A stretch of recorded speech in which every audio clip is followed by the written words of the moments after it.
Para a gente começar, eu quero entender um pouco da trajetória do Dr. Nilo, né? Então, trouxe aqui uma pergunta para a gente poder entender um pouco mais sobre o seu começo. Né? Eu queria entender qual foi a razão, o que te motivou a escolher o direito como uma profissão.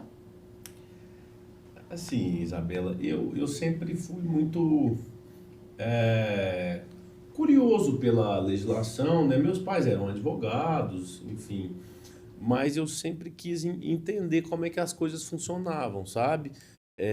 A gente viveu escutando falar de contrato, de uma coisa ou outra, são coisas do nosso cotidiano, né? E Sim. eu tinha curiosidade nesse sentido. Acho que não à toa que eu fui atuar nesse ramo do direito civil, né? Que é a relação entre os particulares. Então, isso, não sei, acho que eu sempre tive Essa curiosidade essa mesmo, né? curiosidade. Legal. Você já começou a pincelar um pouquinho a minha segunda pergunta, para a gente poder entender o que levou, né, o Dr. Nilo a especializar em direito bancário e imobiliário. Como que foi essa trajetória até que você se tornasse essa referência que você é no direito bancário e imobiliário? Veja, eu comecei primeiro trabalhando, eu trabalhei muito tempo em bancas de advocacia que atuavam pró banco, eram então assim, ações de busca e apreensão, ação de cobrança, né? Todo esse tipo de natureza. Mas, como diz, eu acho que o banco aqui no Brasil já é muito ah, favorecido, inclusive, pela legislação, sabe? Tem muitas situações. E, assim, eu acabei mudando o lado que eu via que o consumidor, né, o cliente do Sim. banco, ele acabava ficando muito desguarnecido em diversas situações, né? E acho que uma questão de mudança de vida mesmo, a gente vai mudando nossa advocacia, né? E eu acabei optando assim por atuar contra os bancos e tudo mais, que é um ramo interessante, né? E dentro disso, claro, acho que o dia a dia, os direitos não são estanques, sabe? Sim. Então, você vai atuar numa ação, num inventário, por exemplo, sempre tem uma questão imobiliária envolvida, né? Você vai atuar numa execução, tem um imóvel ali que está garantindo a cobrança, garantindo a execução, coisa do gênero. E se a gente começa a estudar mais, a entender melhor das situações, né? E isso tá no dia a dia, o que acaba levando a gente a estudar e se especializar, né, nesse ramo do direito. Sim. Inclusive, eu queria entender com você quais são os tipos de casos mais comuns que você aborda na sua lida, né, no direito bancário e imobiliário. O que você atua com mais frequência? Assim, dentro do direito imobiliário, o que eu tenho visto mais são duas situações. Primeiro, uma questão de se resguardar do imóvel, porque pelo menos eu tenho algumas situações que, por exemplo, a pessoa às vezes tem um lote lá e não sei, comprou há 10 anos atrás ou herdou e ficou ali esperando valorizar, mas nunca tomou conta, né? Sim. Nunca às vezes nem tomou posse do imóvel, só foi lá, resolveu no cartório ou não, mas tem um documento lá e tá para trás. E assim, aí acaba que ah, outra pessoa vai lá e toma posse, sabe? Então, essa questão, essa discussão sobre posse tem sido um pouco comum. E a outra questão é, de fato, a regularização junto ao cartório, que é a questão documental, sabe? Sim. Muitas vezes aí é o que a gente chama de contrato de boca, de gaveta, né?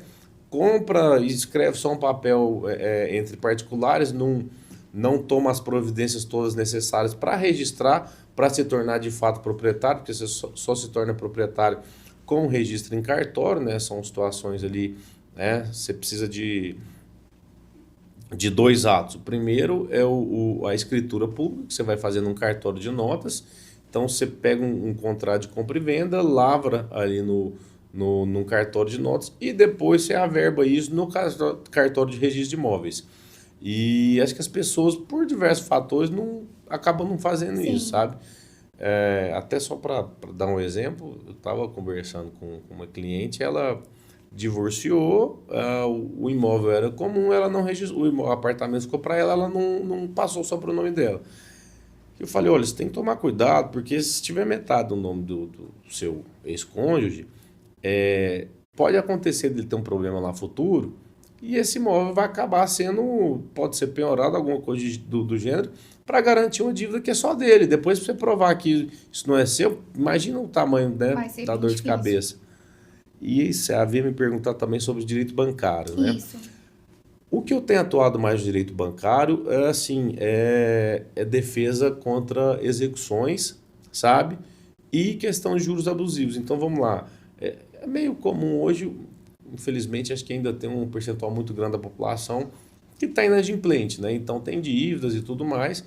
E a gente procura o quê? É lógico que não é que não vai pagar, e processualmente, em muitos casos, não tem como, mas sempre existem situações ali que o banco abusa do valor da dívida. Eles fazem uma conta que acho que só eles entendem, sabe? Você faz um contrato de um valor X, de repente está sendo cobrado 10, 20x, e você não entende aquilo. Então, para, como diz, dar uma equalizada no valor real da dívida, né, que se deve, enfim, trazer outras formas de negociações, né? Então, é defender o consumidor dessas execuções e fazer aí revisões também, porque existem juros abusivos, existem vendas casadas, né? Normalmente é muito comum, você vai fazer um contrato, aí o gerente te empurra junto, mas faz esse segurinho aqui e tal, que você não quer. E são situações mais corriqueiras assim que a gente tem visto, além das fraudes, né, bancárias, que acho que infelizmente não tá uma situação ainda muito, talvez por ser muito novo, né? O tribunal ainda está equalizando, está jogando toda a responsabilidade da prova da fraude pro consumidor, sabe? E eu já vi uns casos, inclusive, de alegar que o banco também é vítima, algo que eu não concordo de jeito nenhum, sabe? Entendo, perfeito. Nós já começamos a falar, mas eu quero entrar um pouco mais a fundo. Como consumidora, quero saber, e tenho certeza que vai servir para muita gente também se resguardar. Como é que o consumidor pode se proteger dessas cláusulas abusivas em contratos bancários? Olha, assim, o que ele pode fazer, esses casos, por exemplo, de seguro, não tem, você não é obrigado a assinar, né? Você pode falar para o gerente, olha, eu não quero isso, não quero aquilo, né?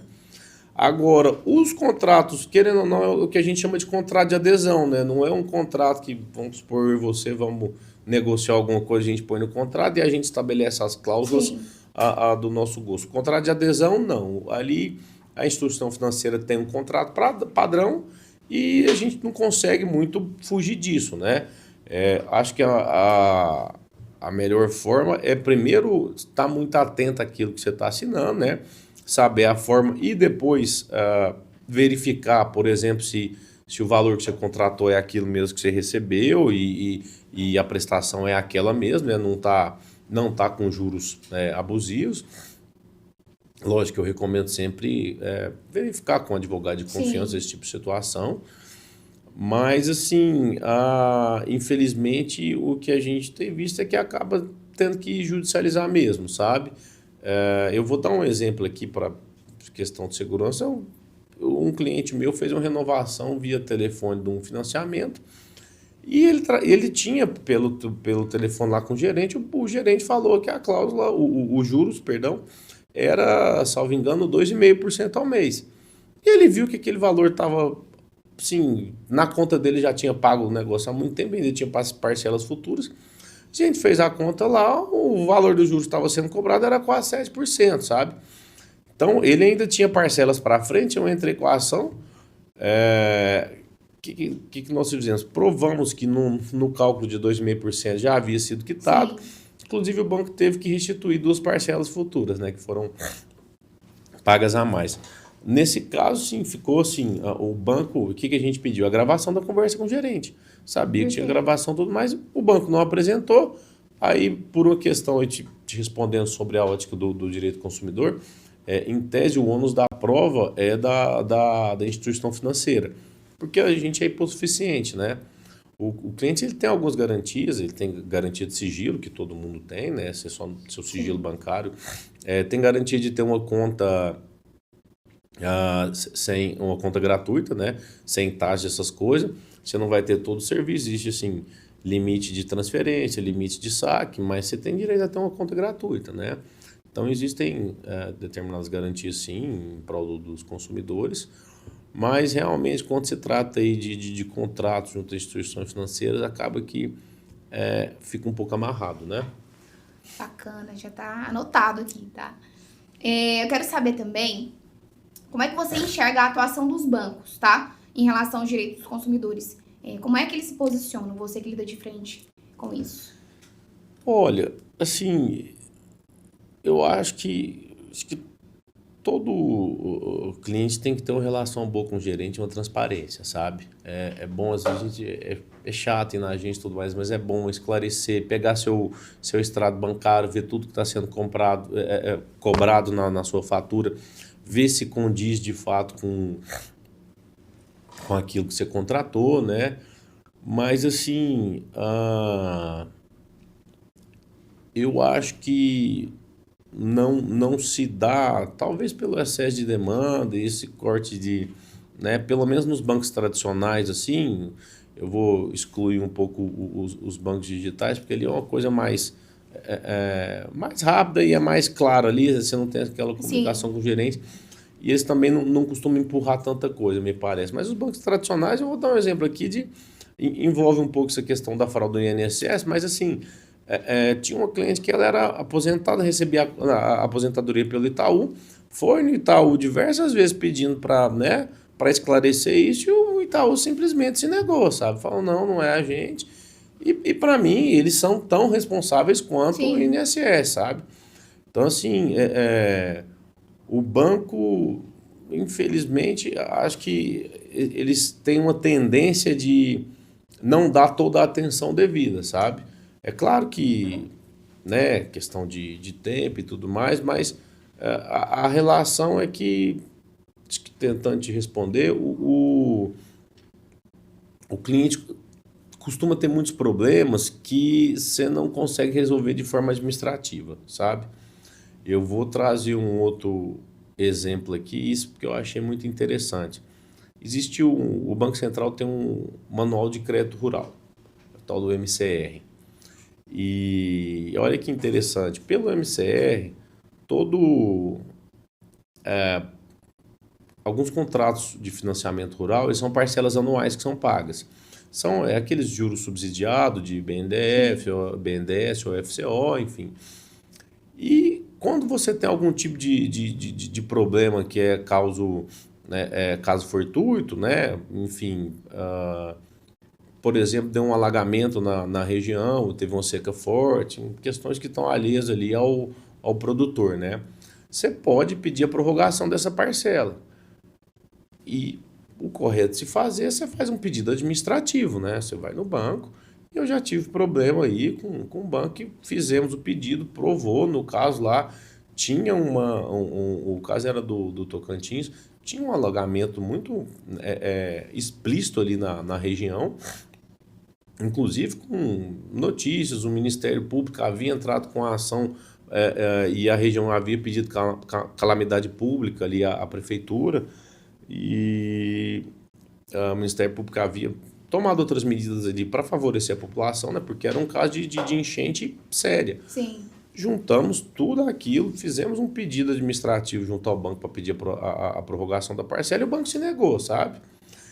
Então, assim, essas questões eu acho um pouco complicadas, sabe? Aí o banco reclama, mas acho que eles meio que exigem a judicialização de algumas coisas, sabe? E acaba tendo que ir buscar as vias judiciais para se resolver a questão. Entendo. Não é à toa que quem está do lado de cá, o consumidor, ele alega muito esse desamparo, né? Sim. Que muda muito a conversa, né? Desde o momento inicial até o final, por parte do banco. E falando sobre judicialização, eu quero entender com você qual que é a sua opinião pessoal mesmo sobre os contratos bancários. Tem aumentado a judicialização em relação aos contratos? Não, na verdade, o que tem acontecido é o seguinte,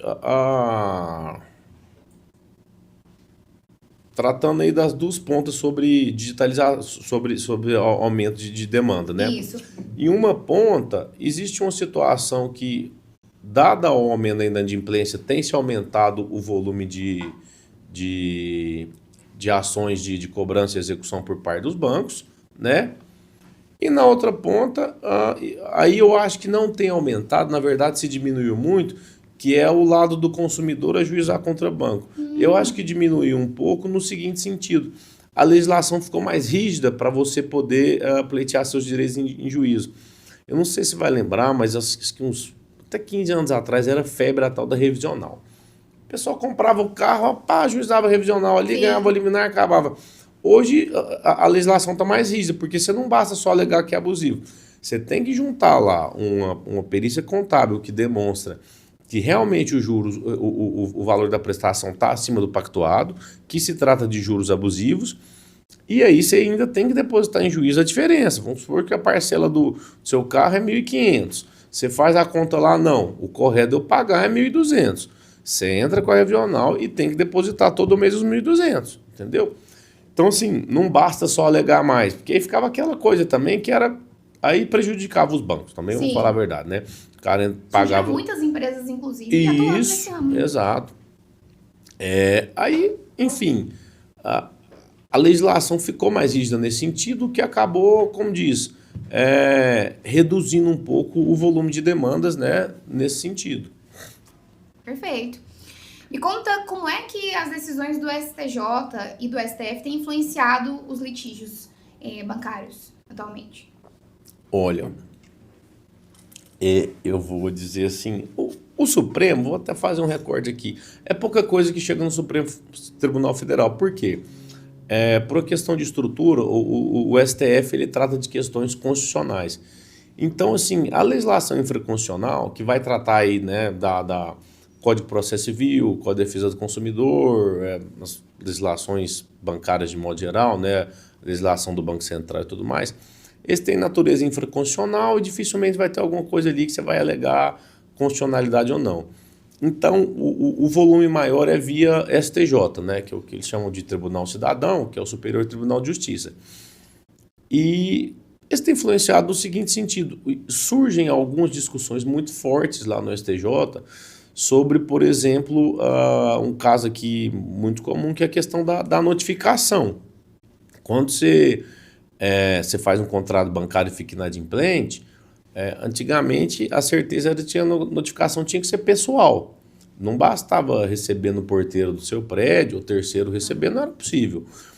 Aí essa discussão ficou muitos anos lá no STJ, até que aceitou que terceiro está podendo receber sim, mas ainda depende da natureza do contrato, porque pode notificar para uma busca e apreensão que você está inadimplente.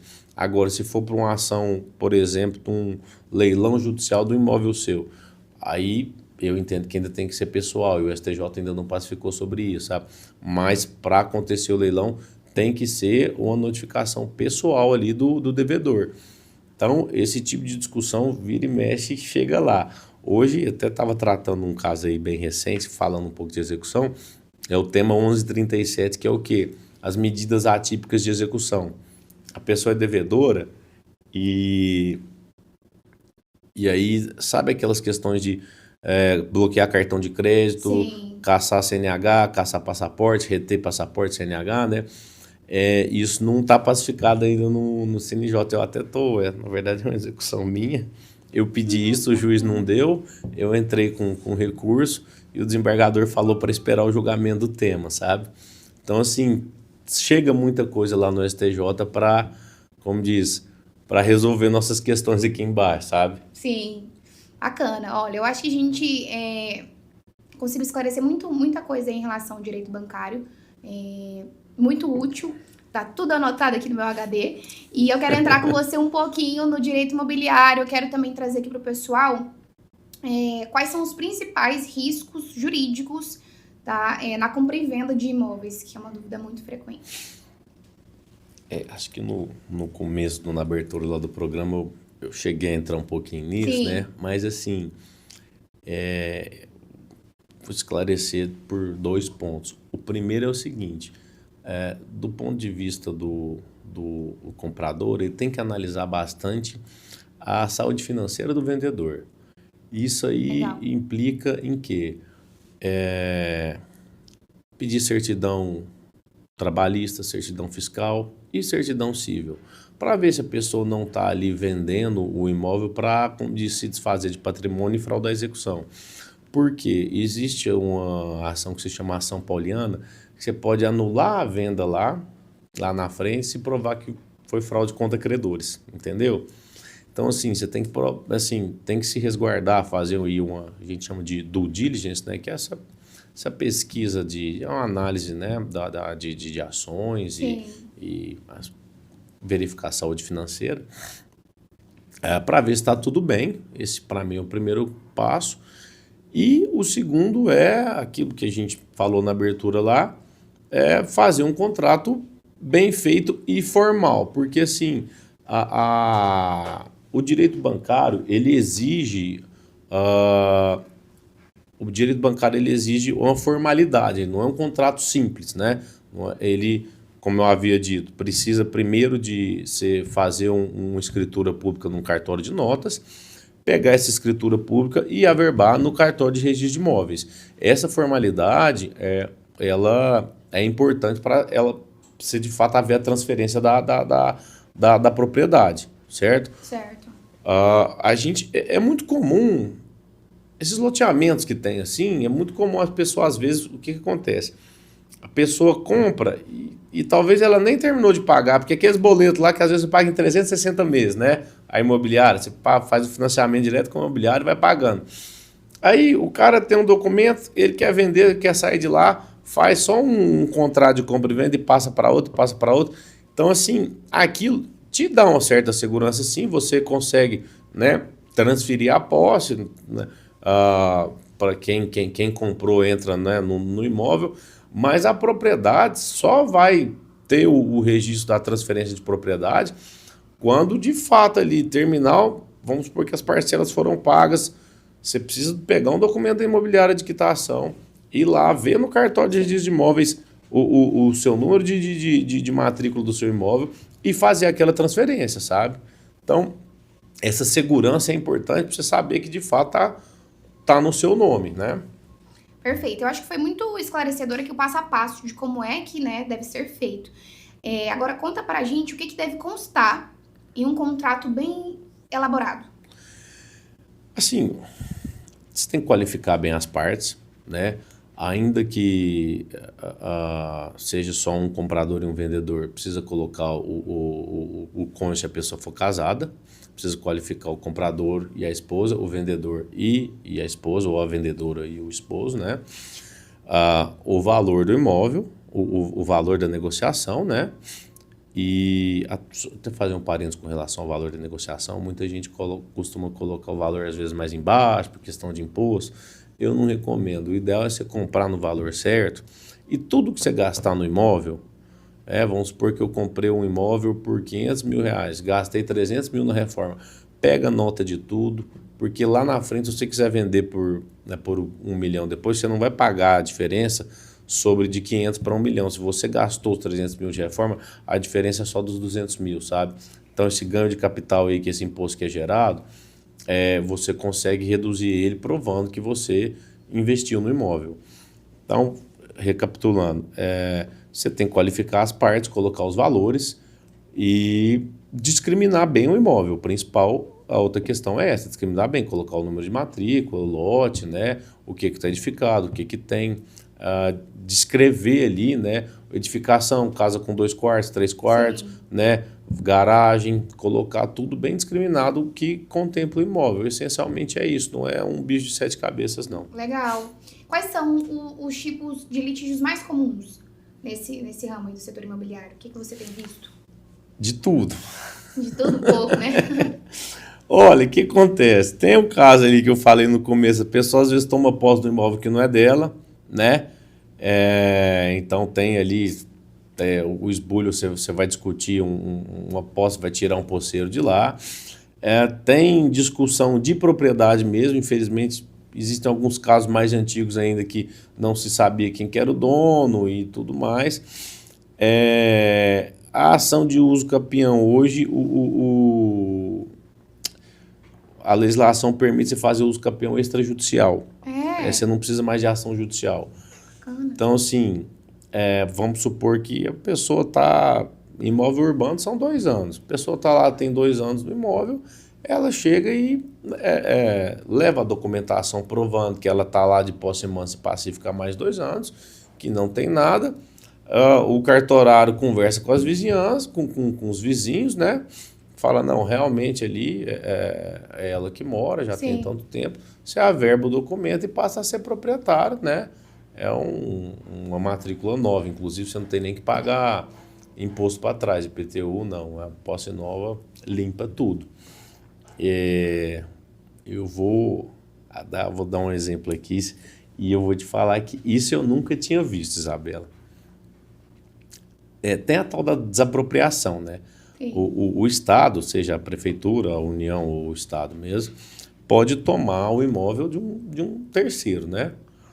Mas eu vi uma situação que essa me intrigou muito. A pessoa era viúva já há algum tempo, recebeu uma cobrança de IPTU, ela nem sabia que o marido tinha um outro imóvel, né? O finado cônjuge tinha um imóvel. Foi lá, pagou os IPTU para trás, aí ela foi fazer a sobrepartilha, que é para poder concluir o inventário e partilhar, né? Passar para os herdeiros aquele imóvel também. E quando ela foi fazer, ela foi lá, conheceu o imóvel, descobriu que tem um cais. A prefeitura fez um cais lá no imóvel dela. Curioso. Pois é. Então, assim... Gente... Você vê que tem todo tipo de litígio, sabe? Aí você tem que discutir com a prefeitura. Me parece que tem um processo de desapropriação, mas ninguém foi citado de nada, sabe? Então vai ter que se discutir isso. Enfim, além disso, acho que eu posso citar aqui algumas discussões a respeito de espaçamento, principalmente imóvel rural, sabe? Até onde que é o limite de uma propriedade e de outra. Hoje, os cartórios estão exigindo o tal do georreferenciamento, que tem ajudado muito, sabe? Coloca latitude e longitude, as referências para demarcar bem até onde que começa uma terra e encerrar a outra, né? E tem um pouco também, acho que o direito de você trafegar na terra do vizinho, né? E, nossa, me fugiu o termo aqui agora.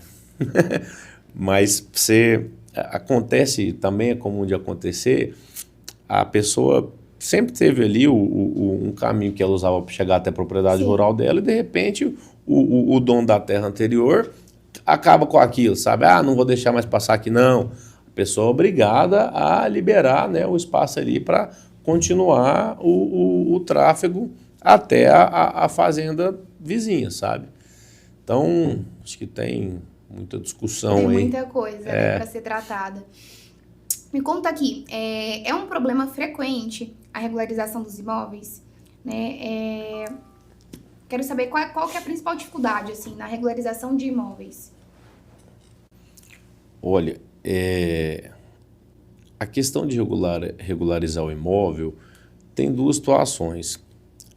É muito comum, às vezes, imóveis assim que eram de fato invasões, questão irregular, eu até estava em Anápolis tempo para trás, e aí o pessoal foi tomando posse, e ficava ali, o imóvel é da prefeitura, mas a prefeitura não fazia nada, né? Então isso aí é uma questão que a gente fica mais de mão atada porque depende do órgão público. Agora que a prefeitura lá de Anápolis está regularizando alguns bairros, né? E dando o direito de propriedade para as pessoas e tudo mais. Não é uma questão mais burocrática, mas não tem muita dificuldade, você provando a posse as coisas, né? Isso está lá. E, assim, fora isso, para você regularizar, não, eu diria que é burocrático, exige uma documentação extensa, né? Dependendo do imóvel vai ter documentação rural, né? Urbano também, existe algumas coisas, mas não é uma dificuldade, assim, de outro mundo não, sabe? Bacana. Falando um pouquinho aqui sobre tendências, né? Sobre as tecnologias, como que a digitalização dos processos, assinaturas eletrônicas, registros digitais, tem impactado a sua atuação? Tem ajudado? Como que tem sido isso aí para você? Isso tem ajudado bastante, sabe? Tanto, primeiro assim, vamos colocar aqui um contrato de compra e venda. Faz pelo menos o esboço ali, aquele primeiro contrato antes de você assinar em cartório, você já pode assinar digitalmente, não precisa reunir. Às vezes tem muitos vendedores, muitos compradores, né? Você não precisa reunir 10, 20 pessoas no ambiente e colher a assinatura de todo mundo. Não, assina-se digitalmente. O próprio cartório hoje em dia chama-se e-notariado. O e-notariado é uma coisa espetacular, sabe? Você não precisa ir mais no cartório. Você faz uma videoconferência com o cartorário, ali consta a vídeo, fica a gravação da vídeo, e ele lavra ali que foi assinado eletronicamente pelo e-notariado. O e-notariado ele contém diversas informações da pessoa, né? Ele até, de certa forma, ligado ao Gov, então fala ali se é casado, se é solteiro, que imóveis que tem, e fica tudo ali registrado. Eu acho que tem ajudado muito e facilitado. Legal, sabe? eu queria entender como que funcionava aí do lado de lá, que do lado de cá, inclusive, o senhor está falando sobre o e-notariado, e é um ponto que, do lado de cá, particularmente, eu achei, assim, excepcional, excelente. A minha mãe, ela tá passando por um processo, inclusive, junto com os outros irmãos. São mais de 11 pessoas, assim, então imagina reunir todas essas pessoas. Gente fora do Brasil, aqui no Brasil, e cidades diferentes, estados diferentes. Sim. E tem sido, assim, uma dificuldade só reunir todo mundo, até que nos apresentaram o e-notariado. Inclusive, tem uma semana que a gente fez isso no cartório, resolveu esse problema aí que a gente estava tentando entender como fazer, e a gente utilizou dele, muito útil, inclusive, né? E falando ainda sobre isso, o uso da inteligência artificial, tanto se fala sobre inteligência artificial, como é que essa automação pode substituir parte do trabalho jurídico nas duas áreas que você atua? Olha, assim, a gente até chegou a ver um pouco disso o que eles chamam de advocacia massificada, né? E o direito bancário ali, quem atua na outra ponta, quem atua para os bancos, existe essa massificação, a mesma coisa de ação de telefonia, essas coisas. Eles fazem as defesas de uma forma padronizada. A tese é única, vamos supor que você vai pedir ali dando uma ação simples, que era muito comum, fila de banco, ficou 20 minutos lá. Já se estruturava um programa para colocar ali, né, toda a defesa, né, a ação de revisional, por exemplo, era revisional padrão, estruturava a defesa também e colocava lá os pontos. É ação de revisional. Então, assim, para as ações massificadas, para empresas muito grandes, que têm muita demanda, eles têm usado muito a inteligência artificial para padronizar as peças, né, jurídicas. Sim. Padroniza peças e alguns padronizam protocolos também. Mas, assim, eu acho que é impossível se substituir o ser humano nesse caso. Primeiro que, assim, eu uso o ChatGPT, sim, para tirar algumas dúvidas, né, e outras coisas, mas ali não vem muita coisa, como diz, do jeito que está na lei, não, sabe? Acho que ele ainda está melhorando. É uma ferramenta também que faz uma pesquisa via internet, né? Então a internet tem coisas boas e ruins, né? Mas, assim, o que eu tenho visto é que está se refinando essa inteligência artificial, tem ajudado, mas o processo, né?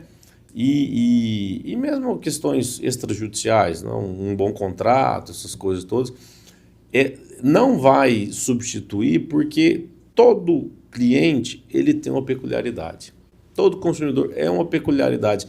Isso você não consegue padronizar, sabe? Essa que é a questão. Beleza. Conta pra gente quais as mudanças legislativas recentes impactaram mais o direito bancário imobiliário, na sua opinião? Olha, dentro do direito bancário, eu acho que o que mais mudou assim, foi essa legislação do PIX, né? Porque a transação ficou mais recente e agora o Banco Central, isso é uma norma do ano passado, que é a tal da medida excepcional de devolução. A pessoa, quando tem uma fraude PIX, ela tem até 80 dias para alegar essa fraude lá, né? E na outra ponta que recebeu tem 30 dias para contradizer, né, Sim. falando que de fato era devido.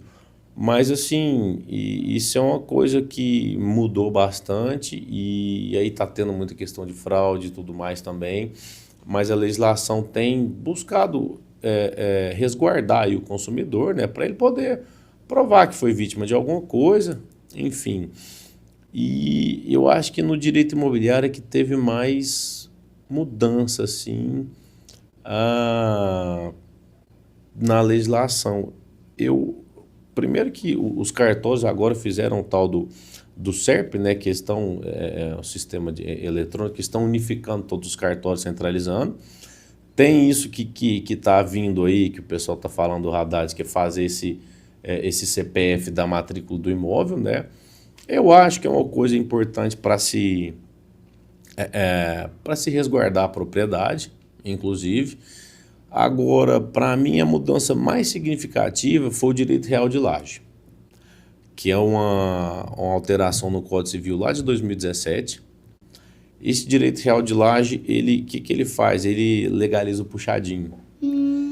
Isso, para mim, é uma coisa até muito bonita. Ele foi feito por o projeto de lei era do próprio presidente, Michel Temer, na época, e foi aprovado, enfim. Ele não, acho que não tem muitos louros, porque ele não é uma pessoa muito política, assim, né, no sentido de ser candidato, essas coisas.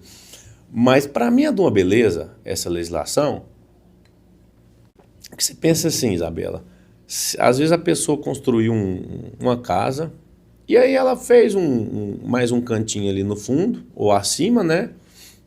Fez lá a laje mesmo, puxadinho, e botou para a filha morar.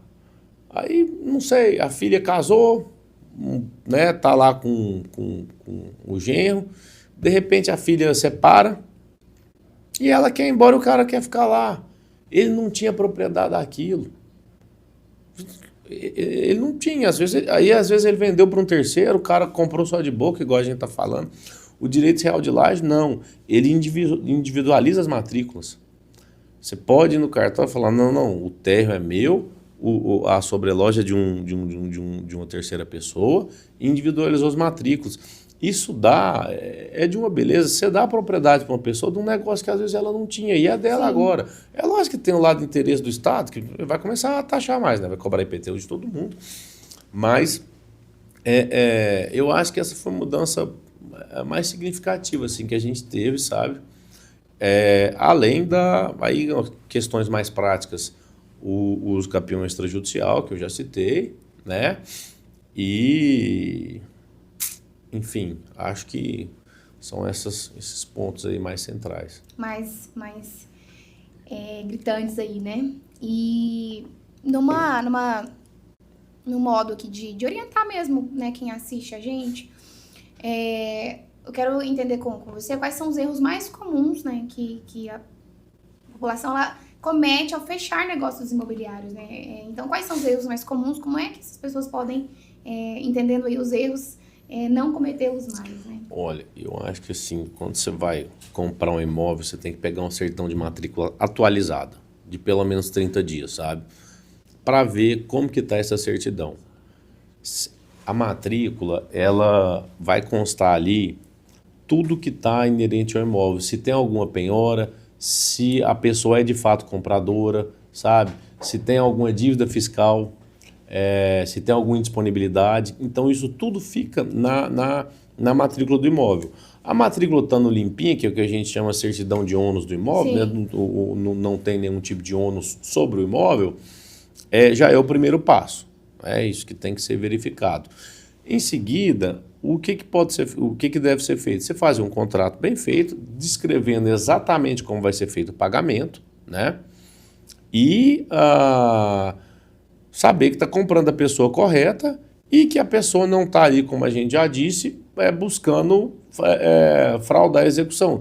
De ficar insolvente, né? Você tem que ter certeza que a pessoa fazer ali um estudo para ver se a pessoa de fato vai continuar solvente após a venda do bem e garantir de que as cláusulas vão ser honradas, né? Na outra ponta, eu recomendo também, porque nem sempre a pessoa paga à vista, eu recomendo que só se transmita a propriedade, pode até passar a posse antes, mas só se transmite a propriedade após a quitação do imóvel, certo? E o que é isso? Vamos esclarecer aqui. Isso é muito comum também em contrato de fazendas, que às vezes a pessoa vai pagar, são parcelas anuais, né, que ela paga com recurso de safra. O que acontece? Você tem ali uma fazenda que você vai comprar ela por 9 milhões. O cara vai pagar 3 parcelas de 3 milhões, parcelas anuais.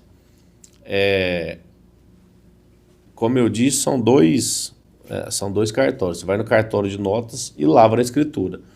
Você lavrou a escritura de compra e venda, aí está lavrada, pagou o primeiro ano, pagou o segundo, só na quitação que você vai pegar esse cartório, esse contrato do cartório de notas e levar para registrar no cartório de imóveis. Você não registra antes, você não transfere a propriedade antes, porque se você tiver algum problema, imóvel urbano também é muito comum, às vezes o cara quer pagar parcelado, paga em 10 vezes, deixa pagar a última parcela, ter a certidão, o termo de quitação, para você averbar, porque aí a pessoa pode até começar a tomar posse antes, né, entrar no imóvel antes, mas ela não fica proprietária, entendeu?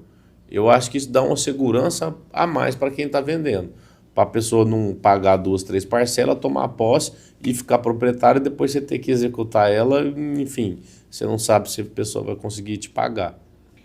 Maravilha, eu queria que você deixasse algumas dicas, mas eu acho que já foi o suficiente, acho que já deu para tanto notar os erros mais frequentes, como também o que deve ser feito, né, para que esses erros não aconteçam. Quero que você deixe também aqui um pouco do seu conhecimento com quem também está aí do seu lado, com os advogados. Então, o que é que um bom advogado ele precisa dominar, o que ele precisa ter para que ele atue com excelência, né, nessas duas áreas que você tem Isabela, eu acho assim, o advogado ele tem que ter duas coisas, coragem e paciência. A gente tem que ter paciência porque acontece muita coisa assim. Muita coisa, um detalhe, né? Muito detalhe e muita variável, sabe? E que tem que ter coragem para lutar pelo direito do cliente, sabe? Porque vem a aberração, infelizmente os tribunais dão decisões que não são as melhores, não é sempre, mas acontece casos bizarros sim, e a gente tem que ter coragem para lutar, sabe? Por isso, eu costumo dizer sempre que esse é um jurista muito antigo que falava que a advocacia não é uma profissão para covarde, né? Então a gente tem que ter coragem para lutar sim. E, como diz, arregaçar as mangas, sabe? Eu acho que a legislação vem sempre mudando, estudar é essencial, tem que estar procurando, né, ver o que mudou, procurando estudar casos semelhantes, né, ver ali os paradigmas, mas o essencial mesmo é a coragem e a paciência. Maravilha, eu acho que tem muito disso no seu discurso como um todo, né? Agora há pouco você citou que o ChatGPT, ele ainda não consegue, né, se aproximar assim tanto da realidade de vocês, porque tem muita particularidade, né? Não tem como ele ser totalmente assertivo. E aí que entra mesmo essa parte do estudo, que é muito frequente para vocês, porque é muita coisa o tempo todo, muito detalhe, que de fato você já disse aqui pra gente. E ainda assim, toda hora acontece uma coisa nova, como o caso do Cais, né? A pessoa do seu cliente do Cais, muito bom. E aí, falando sobre isso, falando sobre a coragem que todo advogado tem que ter, conta pra gente qual foi o caso mais desafiador da sua carreira. Caso mais desafiador? Olha, eu vou te falar, eu não sei se é o mais desafiador, mas talvez o que eu tenha sido mais ousado, sabe? Que hoje, assim, como eu fico olhando, gente, a gente realmente... Eu tenho um cliente que, veja só, ele arrendou uma terra para um terceiro e ele fez um contrato de menos de 3 anos. Existe uma previsão legal, o Estatuto da Terra fala que ele discrimina, né, dependendo da natureza do contrato, dependendo de se é gado, se é soja, enfim, tem algumas variáveis, mas o contrato pode ser de 3, 4, 5, 8 anos. E ele fez um contrato de 1 ano, o contrato era específico, né? Resumindo, o que aconteceu? O cliente, na hora de ir embora, não quis ir embora, falou que ia ficar no mínimo 3 anos lá. Nós conversamos falando que não era assim. O cliente tinha que pagar sacas de soja. O cliente não, o arrendante, né? Quem arrendou a terra. Tinha que pagar sacas de soja referente ao ano que ficou. Ele não pagou, ou seja, ele estava devendo meu cliente e não queria sair da terra. Nós entramos com a ação de reintegração de posse. Era um momento conturbado de pandemia. Interior do Tocantins. Fiquei 2 semanas lá em Porto Nacional. Até que tentei despachar com o juiz, despachei online, mas eu ia no fórum falando, preciso falar com ele para poder pegar o telefone, com o marketing interior é mais difícil. Até que eu consegui o telefone do juiz, despachei online com ele, expliquei o caso, falei, né, não é isso. E eles deu a liminar. O que é que eu fiz? A regra é o seguinte, você tem que, quando você vai cumprir mandado de reintegração de posse em zona rural, você tem que falar com o quartel, tá? Para agendar um dia específico para poder ir lá cumprir o mandado com força policial.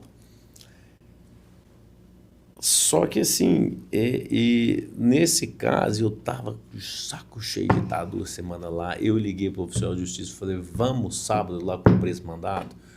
Eu não sei se esse cara tá lá, se tiver a gente conversa com ele numa boa, mas acho que ele não vai estar lá. E eu fui com o oficial de justiça num sábado cumprir esse mandado. Rapaz. Entrando na terra, morrendo de medo de tomar bala.